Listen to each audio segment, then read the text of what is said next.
dia.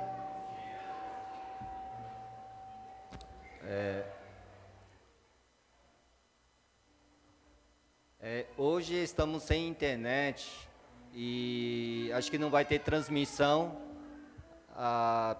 através da Zoom, né? Não vão ter transmissão, ok? Anúncio. A missão do ministério em português é cativar as pessoas para que façam parte do povo celestial pela proclamação das boas novas e do discipulado. O tema deste ano é criar raízes, frutificar em crescimento. Catalisador. Hoje teremos o catalisador motivando os filhos às 13h30 na sala pastoral. Culto unificado e Assembleia Geral será realizado no dia 24 de março, às 10h30, aos líderes de cada grupo ministerial entregar planejamento para diaconisa Suzana, até hoje.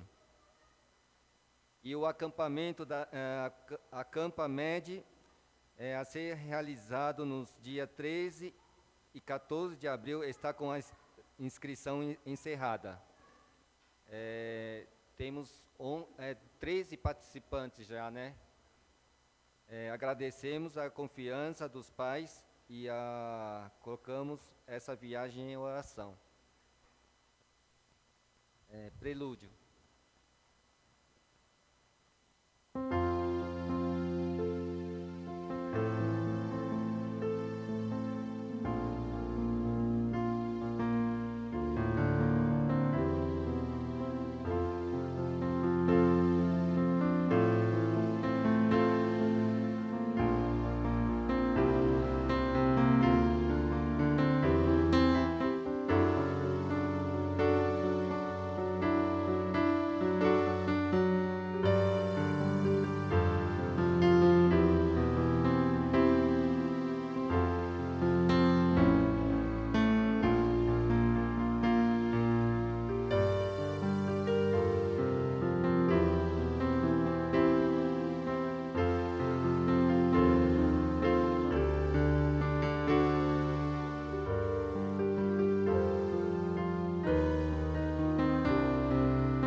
Cresçam, porém, nas graças e no conhecimento de nosso Senhor e Salvador Jesus Cristo.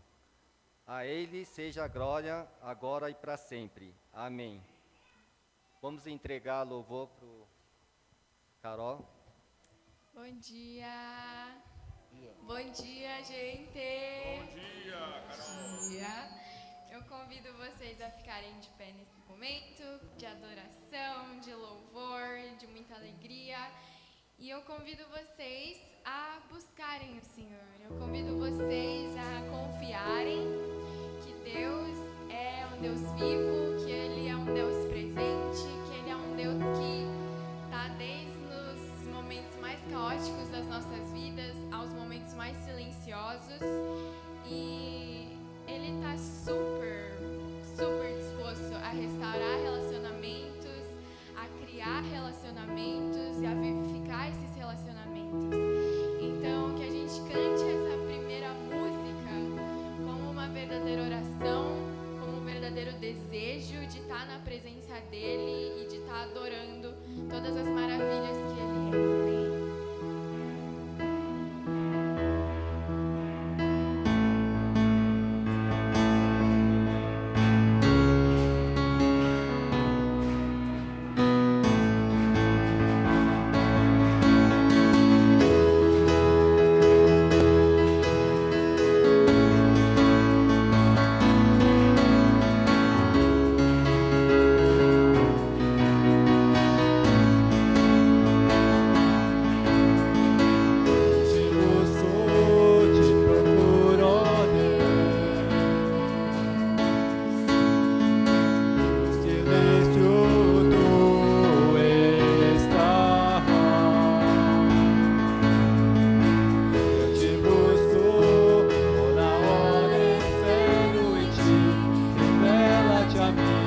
eternos sobre toda a terra, pois santo és o Deus eterno sobre toda a terra, pois santo és o Deus eterno sobre toda a terra e céu.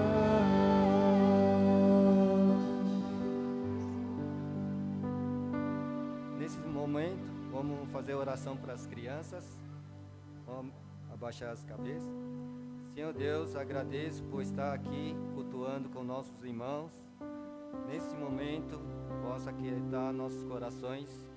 Queremos te louvar, queremos te adorar. Pedimos que o Senhor dê essa sabedoria a nós, os professores, que eles possam dar o ensinamento conforme suas palavras para essas crianças, que possam aprender a mais de ti. Que o Senhor abençoe nossos filhos, que eles possam andar no seu caminho. Abençoe nossos professores e que o seu Espírito Santo estejam com eles. Assim eu oro em nome de Jesus Cristo. Amém. As crianças podem descer.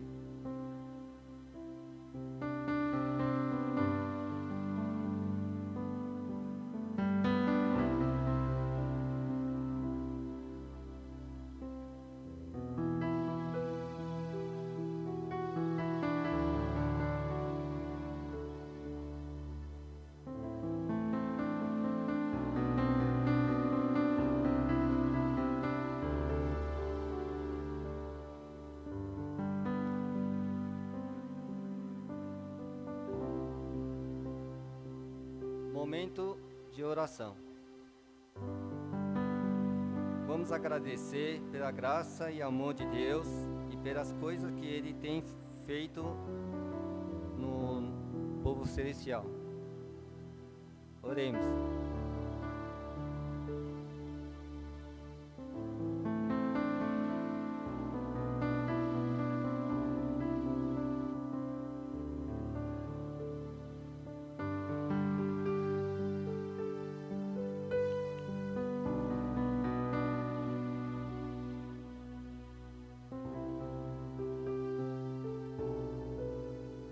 Confessar os nossos pecados, pedir pela renovação da nossa mente.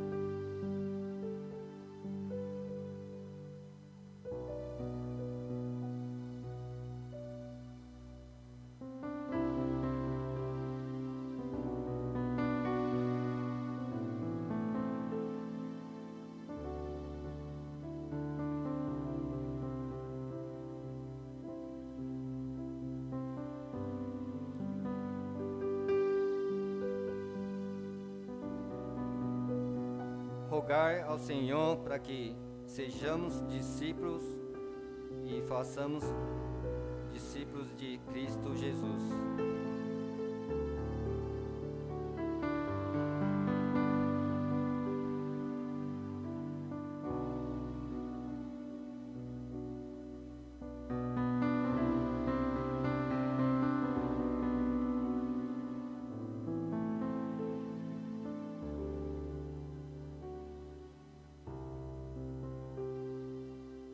Orar pelo pastor Jimmy, pastor Daniel, evangelista Isaac, oficiais e líderes da nossa igreja.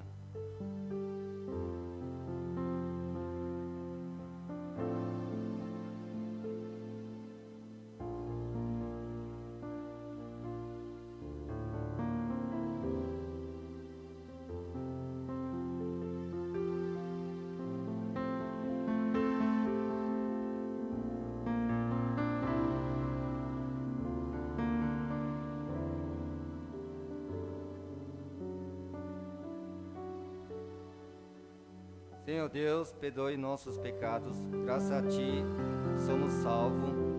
Agradeço a Ti que possamos estar aqui na Tua igreja para Te louvar, para Te adorar.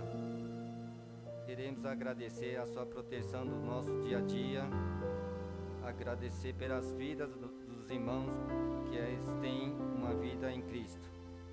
Queremos agradecer nossos filhos pelo estudo deles na escola, pelo trabalho na empresa,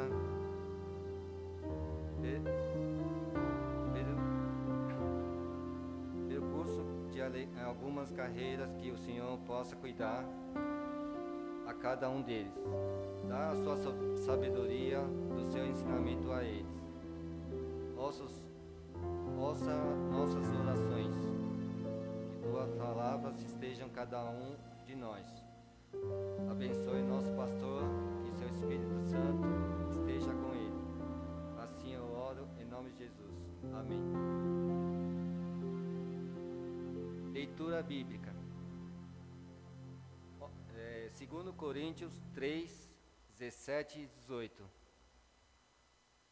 Ora, o Senhor é o Espírito. Onde está o Espírito do Senhor, ali há liberdade. E todos nós que com a face descoberta contemplamos a glória do Senhor, segundo a sua imagem, estamos sendo transformados com glória cada vez maior, a qual vem do Senhor, que é o Espírito. Amém. Pregamos para o pastor. Bem, bom dia, amados. Que a graça e a paz do nosso Senhor Jesus Cristo seja sobre todo o povo celestial. Hoje nós vamos compartilhar com a palavra falando sobre discipulado e evangelismo relacional. Semana passada a gente falou sobre evangelismo relacional e discipulado. Hoje a gente vai dar mais enfoque no discipulado. E como subtema, né, ou como o tema de hoje seria sendo transformados conforme a imagem de Cristo. Né, sendo transformados conforme a imagem de Cristo. Na semana passada eu tive numa conferência de pastores e o palestrante ele era pupilo do Timothy Keller, é um pastor coreano do norte, da América do Norte. Ele plantou uma igreja em Nova York, ele trabalhou um tempo com o Timothy Keller, na igreja dele servindo, depois ele plantou uma igreja.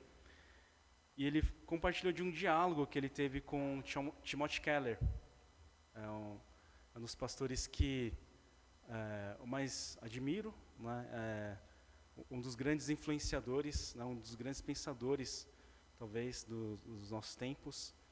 E ele encerrou a carreira, né, ele já faleceu, mas ele encerrou a carreira sem escândalos. Né. Hoje em dia, isso é um grande testemunho, né? E qual que foi esse diálogo? O pastor Timothy Keller perguntou para o pastor Steven, né? O pastor perguntou, Steven, quanto você compreende do Evangelho? Ele fez essa pergunta para o pastor auxiliar dele, para o pupilo. E eu gostaria de direcionar a você essa pergunta. Não precisa responder para mim, não precisa responder em voz alta, mas o quanto do Evangelho vocês compreendem? Nada. Não preciso conhecer mais. Eu sei 100%, eu ouço disso desde a minha infância. Qual que é a resposta de vocês? Não sei se vocês já pararam para pensar nisso, né? O quanto do Evangelho eu compreendo. Mas isso é bem interessante a gente pensar nisso, porque o pastor Steven, né, o preletor, ele pensou consigo mesmo. Eu acho que eu compreendo 70% do Evangelho. Um pastor experiente já, né? Ele agora está na faixa dos 60 e tudo mais. Só que ele não respondeu, ele devolveu a pergunta. Falou, e você, Tim? Né? Quanto você compreende do Evangelho? Aí o Tim parou, olhou e falou assim, eu acho que eu entendo 5% do Evangelho. Aí o pastor, ufa, ainda bem que eu não respondi primeiro, né? Senão eu ia passar vergonha. E de fato, o Evangelho ele é simples, mas ele é muito profundo. Eu confesso, irmãos, que quanto mais eu estudo, quanto mais eu vou meditar, vou perscrutar no Evangelho, eu tenho muitas dúvidas, eu tenho ciência de que eu menos sei. Eu fico sabendo da minha ignorância, do quanto eu sou ignorante, porque é tão misterioso, é tão profundo, tem tantos paradoxos, e é tão belo ao mesmo tempo. Né? É um efeito mais ou menos do que o filósofo grego falava, né? De que sei que nada sei. Né? Não é que ele não sabia, é que ele, quanto mais sabia, ele tinha ciência da sua ignorância. É o efeito do que acontece hoje em dia, no advento das redes sociais, em que as pessoas são experts em tudo, né? Eu vi um post sobre educação de crianças e agora eu sou um PhD, então eu posso opinar sobre tudo. Eu nunca tive filhos, nunca dei aula para criança, mas eu agora sou né? É um efeito muito contrário, né? Porque quem tem conhecimento raso, às vezes tem certeza absoluta das coisas, mas quem tem um conhecimento profundo, muitas vezes vê o quanto o seu conhecimento é raso, né? De maneira paradoxal. Por que eu estou falando isso? Porque nós precisamos nos aprofundar cada vez mais e mais no conhecimento do Evangelho. E eu tenho falado, né, de bases, né, da nossa fé, fazendo a série sobre a missão, né, do Ministério em Português, sobre a visão do Ministério em Português. E às vezes você pode pensar, poxa, o pastor já falou isso, já repetiu isso, e disse isso de novo, mas é porque a gente precisa voltar a essas coisas básicas. E sempre que eu volto, eu busco aprofundar um pouquinho mais, e um pouquinho mais, e um pouquinho mais, para que a gente possa desfrutar realmente do Evangelho, da vida cristã, né, na vida com o Senhor. E tem slide, né? Esqueci do slide. Agora vamos ver se dá certo. Foi. Então é o Evangelho, né? O quanto eu conheço do Evangelho, o quanto eu conheço da mensagem das boas novas. E sempre que a gente vai proclamar o Evangelho, tem um versículo mais famoso, talvez o mais famoso do mundo. Quem é? Alguém adivinha? Alguém? Se você acertar, eu te dou um almoço. O almoço está garantido hoje.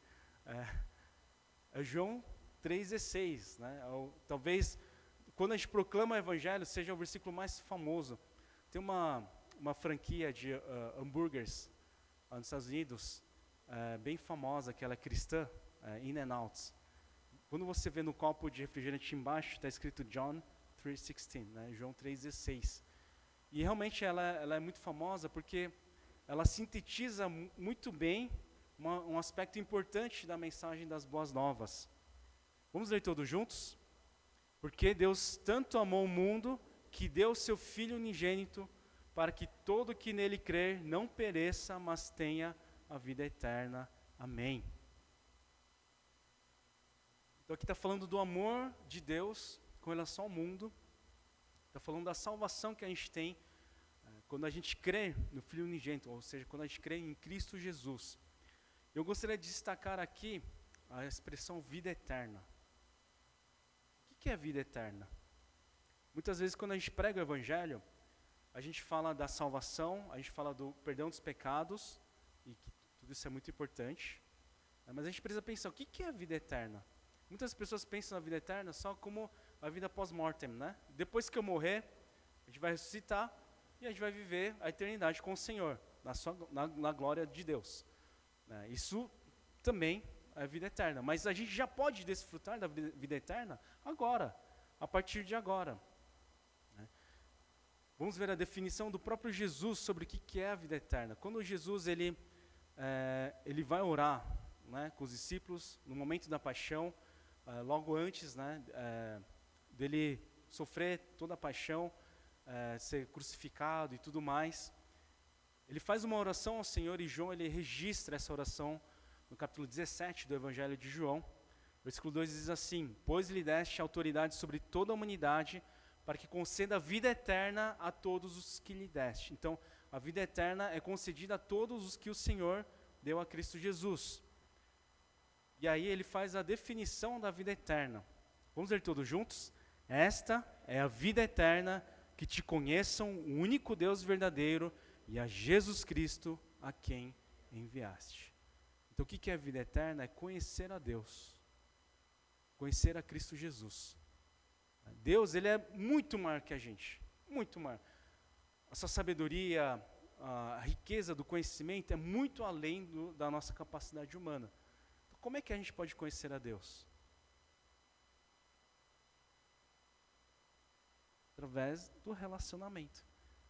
Se relacionando com Deus, através das Escrituras Sagradas, através de uma vida de oração, obedecendo ao Senhor, vendo o Senhor agir nas nossas vidas e através das nossas vidas.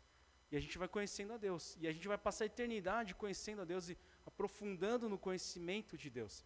É por isso que eu costumo falar que a vida cristã é sobre relacionamento.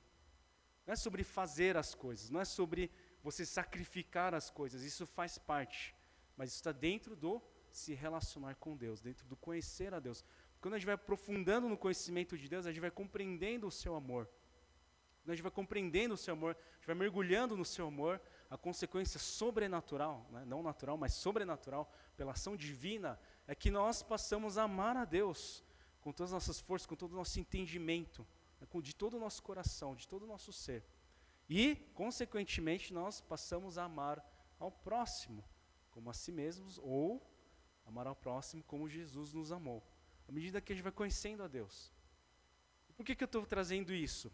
Né? Algo que eu já mencionei algumas vezes, mas eu gosto de trazer porque eu não vejo isso sendo pregado muitas vezes por aí. Então, e é um aspecto importante da nossa vida cristã, da vida eterna. Por que eu estou trazendo isso?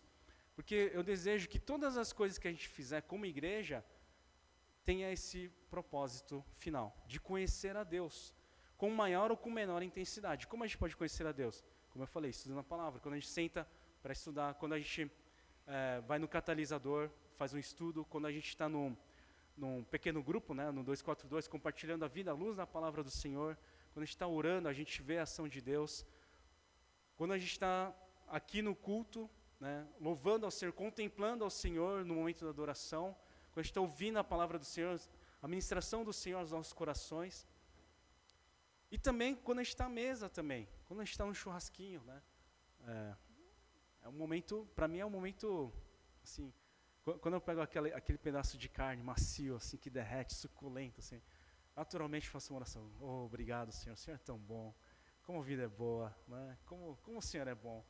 Né? E a comunhão com os irmãos, quando a gente sai para um rolê, quando a gente vai tomar um pombá, todo esse momento, eu gostaria que a gente tivesse essa finalidade, e buscasse essa finalidade de conhecer a Deus e fazê-lo conhecido. Da gente mergulhar no conhecimento de Deus e de a gente compartilhar sobre Deus com as pessoas. E aí a nossa conversa precisa ser intencional. Né? Através do nosso estilo de vida, através das coisas que a gente busca, da nossa estrutura de pensamento e tudo mais, a gente vai compartilhando com as pessoas sobre o conhecimento de Deus. Isso é muito importante, irmãos. Porque o Evangelho não termina no fato de que nós somos salvos e perdoados e acabou. Se fosse assim, seria melhor que o Senhor já nos levasse, né, para a eternidade.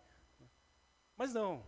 Por quê? A gente pode já desfrutar a vida eterna aqui, louvando ao Senhor, adorando ao Senhor, honrando e glorificando o seu santo nome, né, expressando o amor a Deus e amor às pessoas, né, desfrutando da vida eterna. Segundo ponto. Então, o primeiro ponto, aliás, a vida cristã é relacional, é sobre conhecer o único Deus verdadeiro e a Cristo Jesus. Faltou um E aqui, né? O único Deus verdadeiro e a Cristo Jesus. E o segundo ponto é que somos cartas de Cristo. Somos cartas de Cristo. Em 2 Coríntios 3, no mesmo capítulo que o diácono André ele leu, no comecinho, no versículo 3, Paulo ele usa essa expressão de que vocês são carta de Cristo. Vocês demonstram que são uma carta de Cristo, resultado do nosso ministério. Escrita não com tinta, mas com o Espírito de Deus vivo, não em tábuas de pedra, mas em tábuas de corações humanas. 2 Coríntios 3, 3. Então, Paulo, aqui, no contexto, ele está falando sobre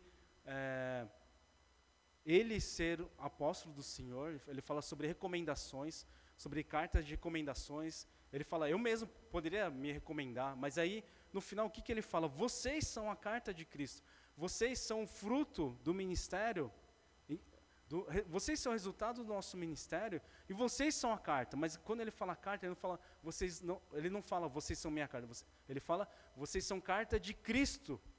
Lembra quando eu falei dos 5 elementos da comunicação? Então, a gente é um mensageiro, né, aquele que transmite a mensagem, mas a gente também é o canal de comunicação. nós mesmos somos a carta de Cristo.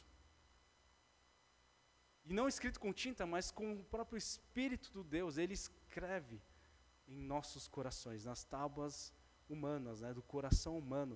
E a gente transmite isso às pessoas. A gente compartilha o Evangelho com outras pessoas, né, e aí, a partir do momento em que a gente crê no Senhor Jesus, né, a gente tem um novo nascimento, e aí começa de fato o processo de discipulado, né, de nos tornarmos discípulos de Cristo Jesus.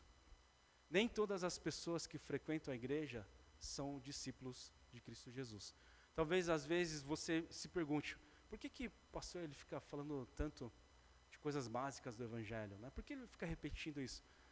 Uma das razões é porque sempre tem pessoas novas que vêm à nossa igreja, né? Visitantes, pessoas novas na fé, pessoas que nunca pisaram na igreja antes, ou que frequentavam, mas não tinham compromisso.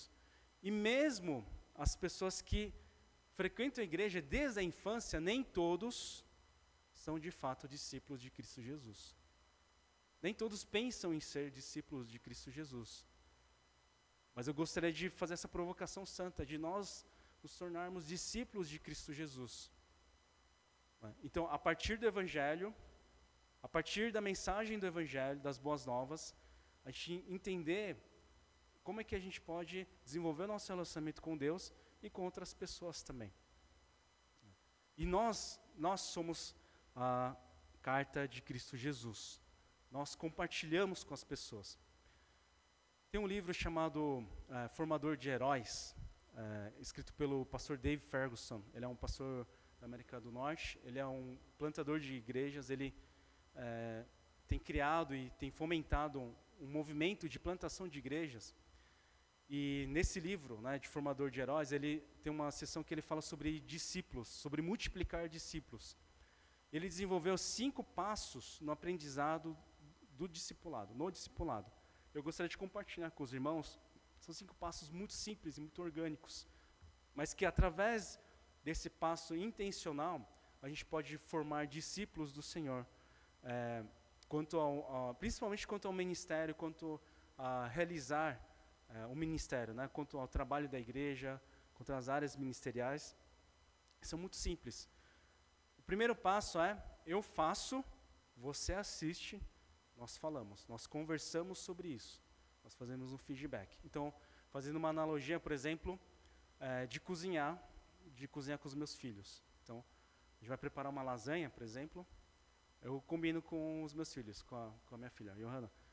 Papai vai fazer, você assiste, você vê o papai vai fazer. Aí eu vou preparar, refogar carne moída, preparar o queijo e tal, colocar as camadas, tudo mais, ela assiste, depois a gente conversa sobre isso. O que você achou? Né? Você achou interessante?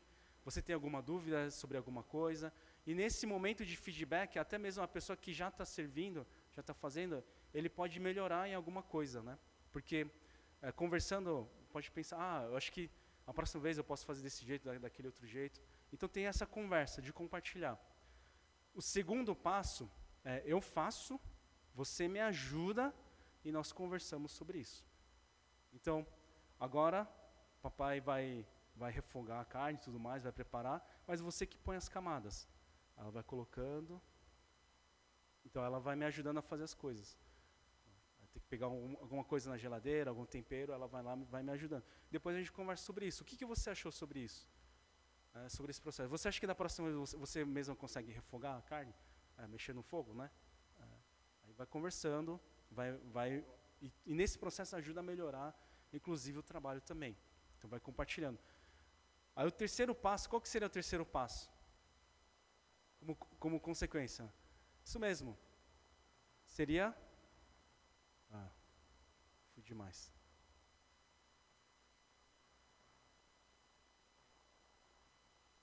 Foi? Então o primeiro passo era eu faço, você assiste, nós falamos. Eu faço, você ajuda, nós falamos. Terceiro passo é você faz, eu ajudo. Agora você vai fazer tudo. Você vai decidir se você vai usar massa mesmo, se você vai usar berinjela, se você vai fazer um negócio vegano, se você vai fazer um negócio além do vegano, né? Que Tem uma piada assim que circula, né? Que eu não sou vegano, mas eu me alimento do vegano, um negócio assim. Porque as vacas, elas comem planta, né? Então, eu me alimento da carne bovina, né? Então, mas enfim, aí você faz, eu vou te ajudar. Você fala, você pode me ajudar nisso, aquilo? Tá bom, eu vou te ajudar, mas você que faz. Você que lidera, você que conduz. Depois a gente conversa sobre todo esse processo. O quarto passo, você faz agora, eu vou assistir. Eu não vou intervir, a não ser que você me acione. Se você precisar, eu estou aqui, mas você que faz. Então você prepara a carne, precisa comprar as coisas, eu vou junto com você, mas você que faz tudo. E aí depois você prepara, né? Aí eu só vou intervir em caso de extrema necessidade, por exemplo, de confundir açúcar com sal, né? Quem nunca, né? Eu já confundi, já estraguei a comida com isso. Eu esqueci de ver se era sal ou açúcar. Mas enfim, aí, não, calma, cuidado, é açúcar. Não, você tem que colocar sal, senão a lasanha vai ficar estranha aí, né? Vai ficar muito estranho, ninguém vai comer.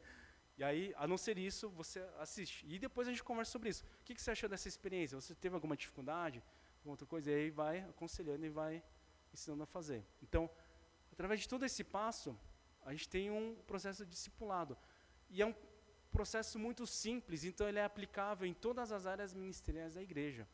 Inclusive, você pode aplicar isso na sua empresa, no seu trabalho, na educação dos filhos, por exemplo, também. Então, por exemplo, o pessoal do louvor. Primeiro você só vem... Eu estou conjecturando, né? Não sei se o pessoal do louvor faz assim mesmo de fato, né? Mas, primeiro você vem ensaiar com a gente.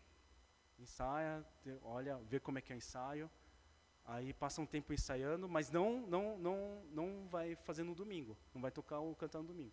Beleza, você vai assistir, depois a gente vai conversar sobre isso. Sobre o que significa louvor, sobre como a gente pode tocar, os estilos e tudo mais. Depois você vai tocar uma música. Aí agora, depois de um tempo, agora você vai tocar sozinho, você vai fazer. E a gente vai te acompanhar, vai te ajudar. Agora você vai fazer, você vai liderar e a gente vai deixar você fazendo. Depois a gente conversa sobre isso. Dá para pensar nisso na cozinha, né? Como eu falei, na área de recepção, ao liderar, né, os pequenos grupos, né, o 242, em todas as áreas. Quando a gente vai na EBD, por exemplo, a gente pode trabalhar com esse processo. Inclusive na pedagogia, né, das crianças e dos adolescentes, a gente pode fazer isso também. Eu estava compartilhando hoje mais cedo com as professoras do IPC Kids, que tem algumas igrejas que já têm um ministério infantil mais estabelecido, mais robusto, em que as crianças elas dão aula para outras crianças. Elas contam a história bíblica para outras crianças no domingo. Mas aí para isso precisa preparar muito com antecedência, né? Falar com os pais, falar com as crianças da história, conferir se ela entendeu bem a história, deixar ela contar a história, depois ter o feedback. Eu não estou falando que a gente vai fazer isso, né? Pode ser que a gente chegue a fazer isso, quem sabe, mas eu estou falando desse processo, né, de discipulado em cada área, né, de ir auxiliando até que a pessoa possa fazer sozinha. Aí adivinha qual que é o quinto passo? Então, primeiro, eu faço, você assiste, nós conversamos. Eu faço, você ajuda, nós conversamos. Você faz, eu ajudo, nós conversamos. Você faz, eu assisto, nós conversamos. E, valendo almoço, você faz, outra pessoa assiste. Então, uma outra pessoa ela vai assistir. E aí vai o ciclo, entendeu? Então, o processo de discipulado não termina só com uma geração, mas vai com a segunda, a terceira geração. Então, essa pessoa vai ser tão capacitada que ela vai poder liderar e vai poder formar novas pessoas, capacitar novas pessoas naquela área ministerial. Eu creio que no discipulado de vida, de vivência também é assim, né? A gente vai acompanhando as pessoas, depois, aí no começo pode ser que a pessoa dependa de tudo para decidir, para discernir as coisas, pode ser que dependa mais da gente, mas depois a gente vai deixando a pessoa ter cada vez mais e mais autonomia. E aí eu vou fazendo poucas intervenções, fazer mais perguntas, observar, ter comunhão. até que vai chegar um ponto em que essa pessoa vai poder discipular outras pessoas. Não sei se vocês lembram, mas há 2 semanas, quando eu falei da grande comissão, né, em Mateus 28, e de fazer discípulos, no original tem um duplo sentido de eu ser discípulo, eu me tornar discípulo e eu fazer discípulo. Então, é nesse processo de ser e fazer discípulos, a gente pode tomar passos simples para que outras pessoas possam ser discipuladas, possam se aproximar do Senhor, possam crescer no conhecimento de Deus. Então, a nossa filosofia ministerial da nossa igreja é que através desse relacionamento orgânico, né? Porque, por exemplo, para fazer todos esses 5 passos, pode ser em 1 mês, pode ser 1 ano, pode ser 10 anos, vai depender realmente da fase da pessoa que está sendo acompanhada, né? Mentoreada ou discipulada, né? Dependendo de cada caso. Mas é um passo tão simples que a gente pode aplicar em todos os contextos e é muito eficiente também. Eu tenho buscado fazer isso nos diversos ministérios em que eu tenho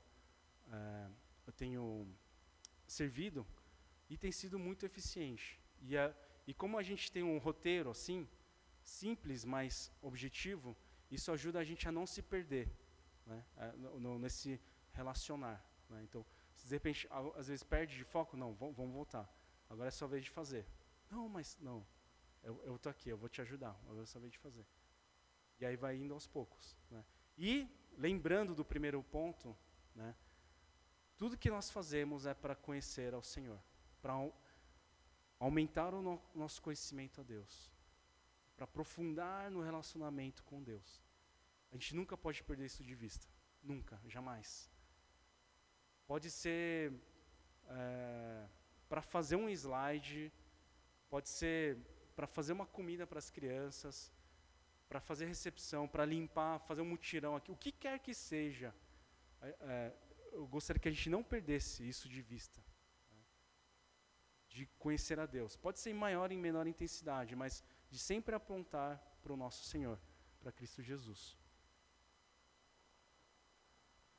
E o último ponto, terceiro e último ponto, somos transformados ao contemplar a glória do Senhor.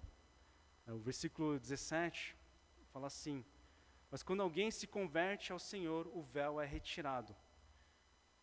Ao longo desse capítulo todo, Paulo ele cita o momento em que Moisés ele recebe a lei. Então, na verdade, ele está fazendo uma comparação entre a antiga aliança e a nova aliança.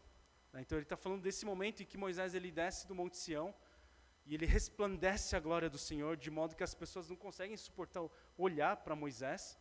Fisicamente aparece, né, essa glória do Senhor. Então, Moisés ele cobre com um véu o seu rosto, para as pessoas conseguirem ficar perto de Moisés. E aí, o que Paulo está falando? Quem vive na lei está com o véu coberto, mas quem se converte ao Senhor, né, que é o próprio Espírito, né, que Jesus Cristo, que é o próprio Espírito, então tem esse véu retirado. E ele faz essa comparação entre a antiga aliança e a nova aliança. A antiga aliança, o que reina na antiga aliança é a lei de Moisés. É isso que reina. Na nova aliança, o que se destaca é a ação do Espírito Santo de Deus, que é o próprio Cristo, né? O Espírito Santo é a terceira pessoa da Trindade. Ou seja, o Espírito Santo, ele não é uma força, não é uma energia cósmica, alguma coisa. Ele é o próprio Deus. E quando a gente fala que é a terceira pessoa da Trindade, não quer dizer que ele tem menos importância do que Deus Pai e Deus Filho. Mas tem a mesma importância, são o mesmo ser, né? Os três são dignos de adoração, né? É um Deus triuno, né? É difícil de explicar isso para as pessoas, porque não tem nenhum ser que tenha essa outra característica. Essa é uma característica única do nosso Senhor, né? do nosso Deus. Então, são três pessoas diferentes, mas uma mesma essência, né? E, então, na antiga lei, reina a lei. Na antiga aliança, reina a lei. E o que a lei de Moisés aponta? A vontade do Senhor, os preceitos. Mas, honestamente, quem pode satisfazer a lei? Ninguém. Ninguém consegue satisfazer a lei. Por consequência, a lei leva para a condenação. É por isso que nessa carta tem a expressão que é tão mal interpretado, que fala que a lei mata, que a letra mata, aliás. Quando fala letra mata, em alguns contextos carismáticos, né, ou pentecostais, falam que não é para a gente estudar a Bíblia, não é para a gente estudar teologia. Isso é um absurdo, absurdo. Porque a gente tem que aprofundar no conhecimento de Deus. E nesse aprofundar no conhecimento de Deus, não tem como a gente não ter, não buscar ter mais intimidade com a palavra, né? Por isso, mais para frente, um spoiler, a gente vai fazer uma campanha de leitura bíblica, né, no Ministério Português da IPC. Se tudo der certo já no mês que vem, senão em maio a gente vai fazer. Eu estou buscando maneira de leitura bíblica bem leve, mas também bem dinâmica, assim, que possa auxiliar os irmãos a entender os livros, os contextos e tudo mais. Então, eu peço oração por isso. Mas por que isso? Para a gente ter mais conhecimento de Deus, aumentar no conhecimento de Deus e de Cristo Jesus, né? Então, não tem como não passar por isso. Só que, quando fala que a letra mata, não está falando de não estudar, está falando que a lei de Moisés leva à morte. Por quê? Ninguém consegue satisfazer a lei. Por isso que a gente tem a nova aliança, por isso que Jesus Cristo ele faz uma nova aliança conosco, em que o Espírito Santo de Deus age em nós. Então, o que fala aqui? Ora, o Senhor é o Espírito, e onde está o Espírito do Senhor, ali há liberdade.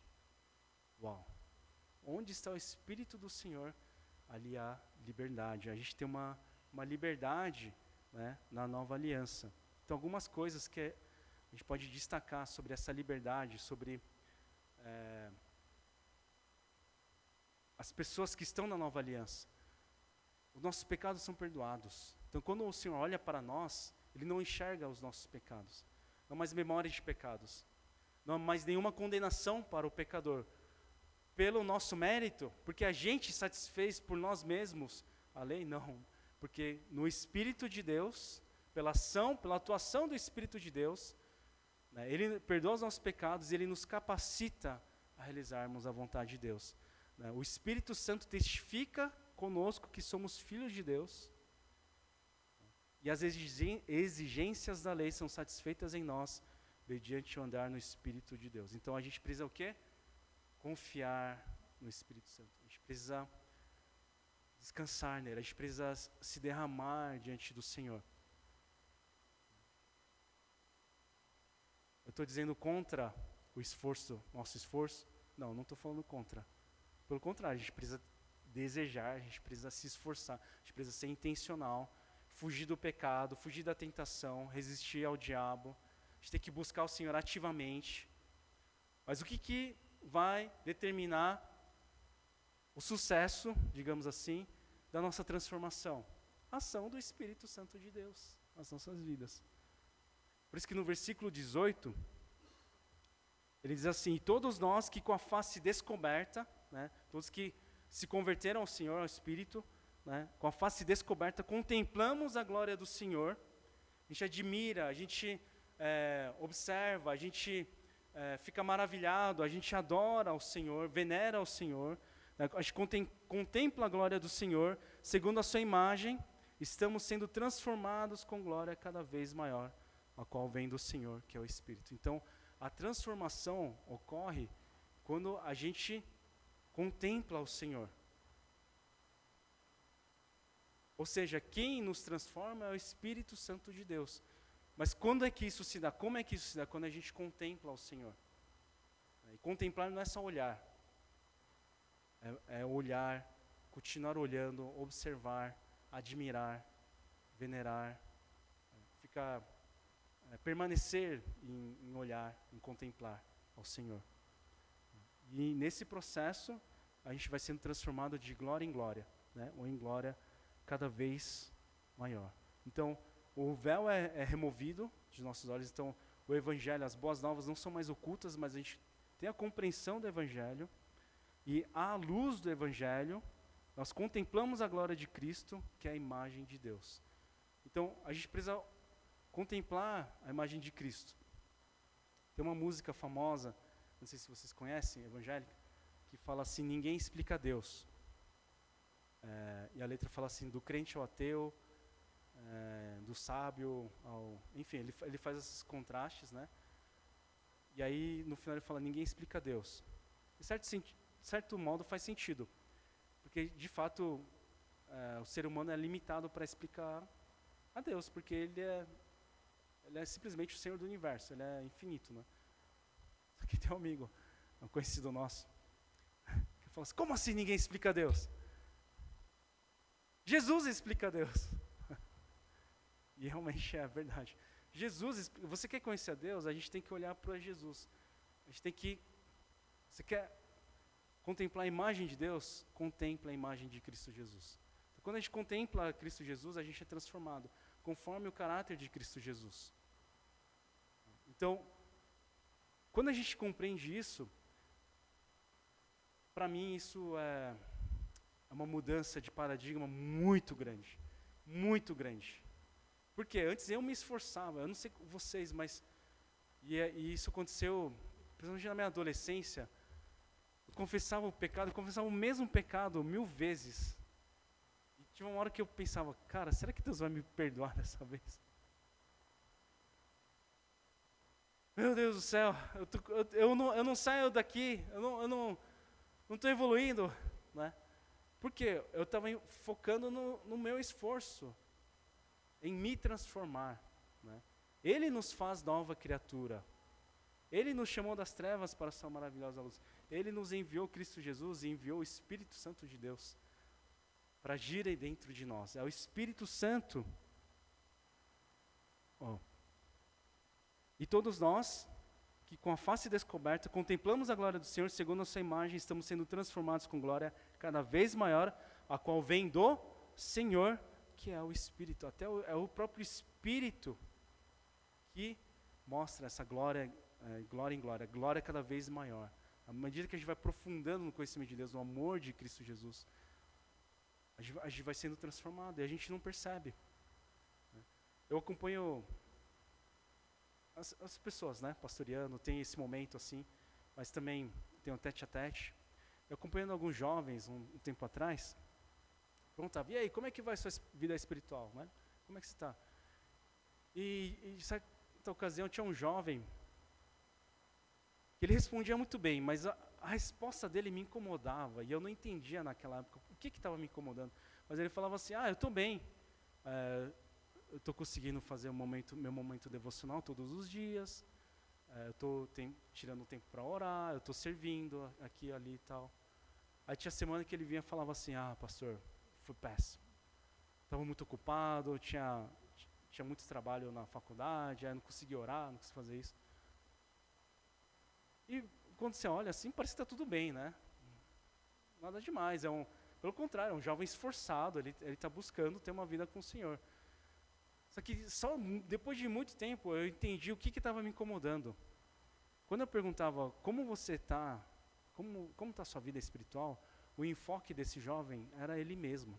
Eu fiz isso, eu não fiz isso, etc, etc, etc. O enfoque estava no esforço próprio. A gente precisa se esforçar, assim, isso faz parte. Eu preciso ser intencional, eu preciso buscar o Senhor, eu preciso ansiar pelo Senhor, pela manifestação da presença dEle. Mas, na nova aliança, o que se destaca? A ação do Espírito. A ação do Espírito Santo de Deus. Então, é por isso que eu falo, você está triste? Olha para Jesus. Você está feliz? Olha para Jesus. Você está todo acabado, você está em pecado? Olha para Jesus. Você está constrangido? Olha para Jesus. Você está exultante? Olha para Jesus. Porque a gente precisa contemplar ao Senhor. Nesse momento que a gente contempla ao Senhor, a gente se derrama perante o Senhor vem e nos transforma. E é uma coisa meio misteriosa, assim. É uma coisa misteriosa e paradoxal. E quando a gente olha para trás, a gente vê a mudança. Às vezes a gente não percebe. As pessoas falam, cara, você mudou. O que tem diferente? O que está acontecendo aí? E eu vejo isso acontecendo no nosso meio. Eu tenho visto, e eu dou glória a Deus por isso, pela vida de vocês. não só de mais engajamento na igreja, né? De assiduidade aos domingos, e de servir, não só isso, mas de estilo de vida, de decisões, que eu vejo que a motivação não é só mais a si mesmo, a sua própria família, ou a sua própria agenda. Mas às vezes refaz toda a agenda para poder servir as pessoas. Não para ter reconhecimento, mas porque ama as pessoas.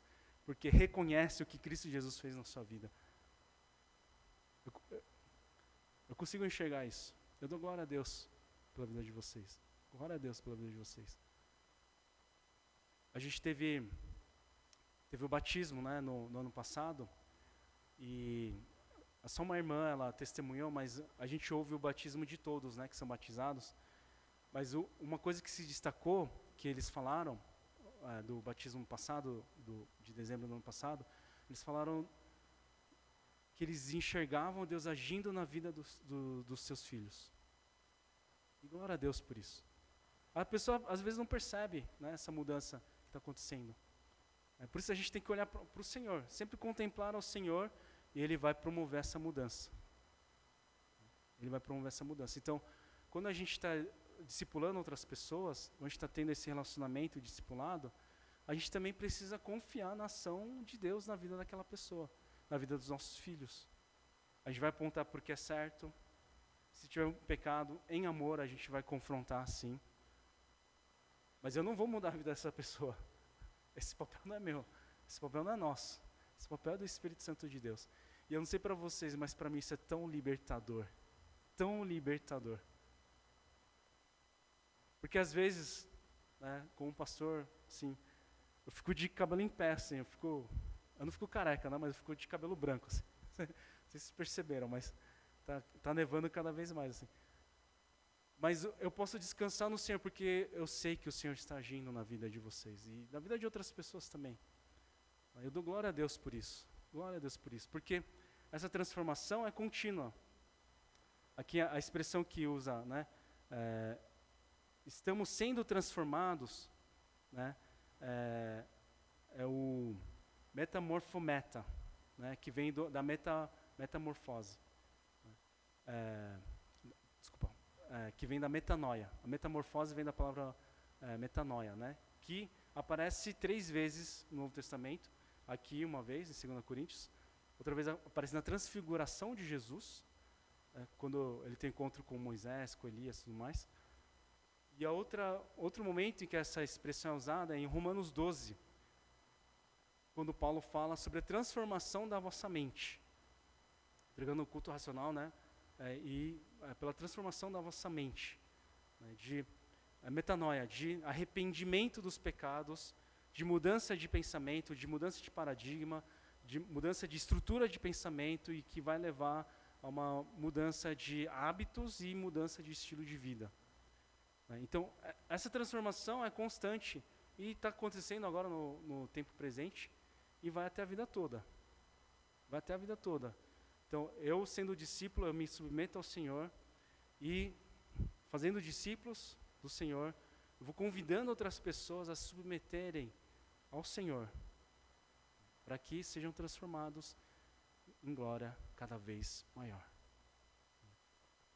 Que Deus nos abençoe, que essa jornada, né, de fé, essa jornada do discipulado, seja uma jornada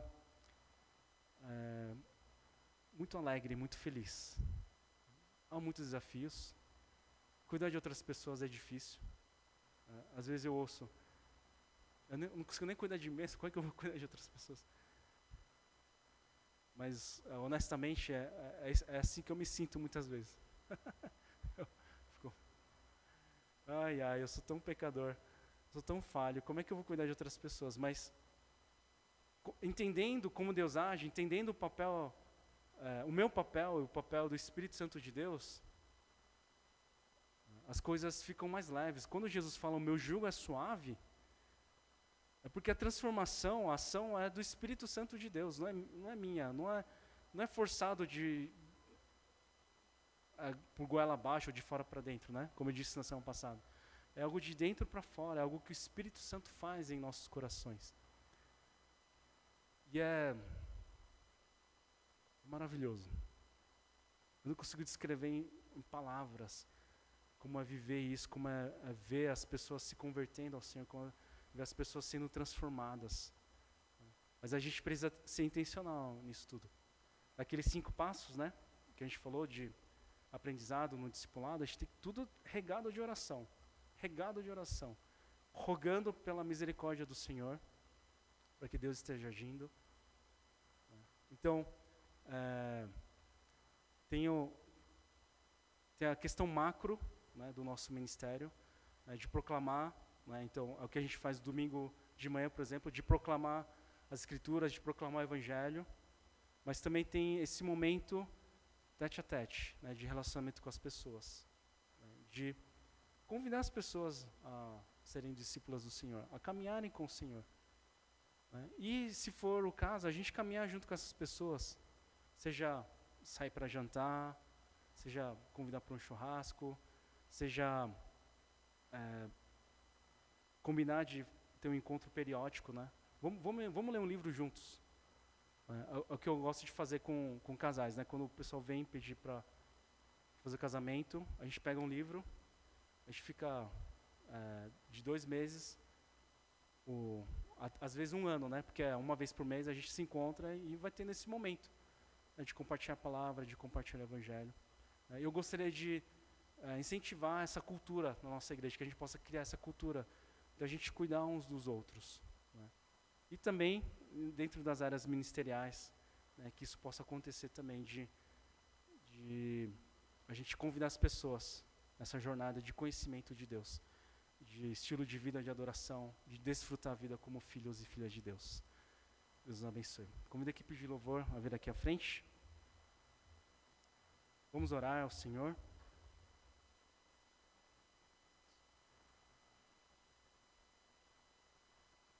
Gostaria de ter um momento de você reagir à palavra. Se você teve alguma ideia de alguma estratégia sobre como criar os seus filhos, como discipular os seus filhos, dentro da área ministerial em que vocês estão envolvidos, eu gostaria que vocês colocassem isso em oração. Se vocês têm pensado em alguma pessoa para acompanhar mais de perto,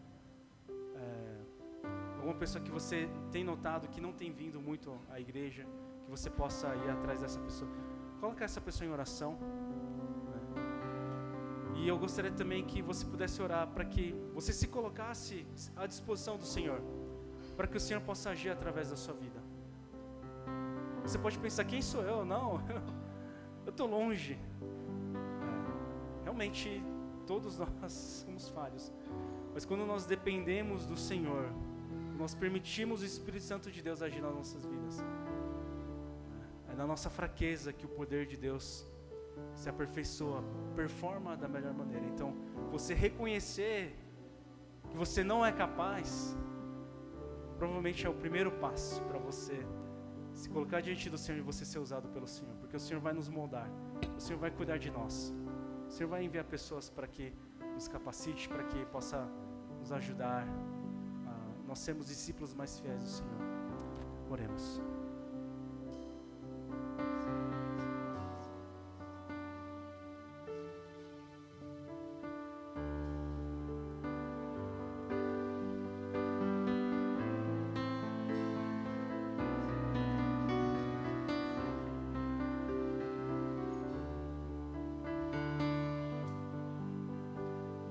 É o Senhor quem nos chamou, é o Senhor quem nos perdoa os nossos pecados, que nos redime dos nossos pecados, que transforma a nossa identidade de pecadores para filhos e filhas de Deus. É o Senhor que realiza a boa obra em nós e que vai completar essa obra. Que nós possamos confiar no Senhor, que possamos mergulhar no amor de Cristo Jesus. Cria em nós, Senhor, o anseio, o desejo, a fome de conhecer a Ti cada vez mais e mais. À medida que nós conhecermos a Ti, que nós possamos nos ajoelhar em rendição a Ti, nós possamos erguer as nossas mãos, adorar ao Senhor, contemplar a majestade, a beleza da santidade, a glória de Cristo Jesus.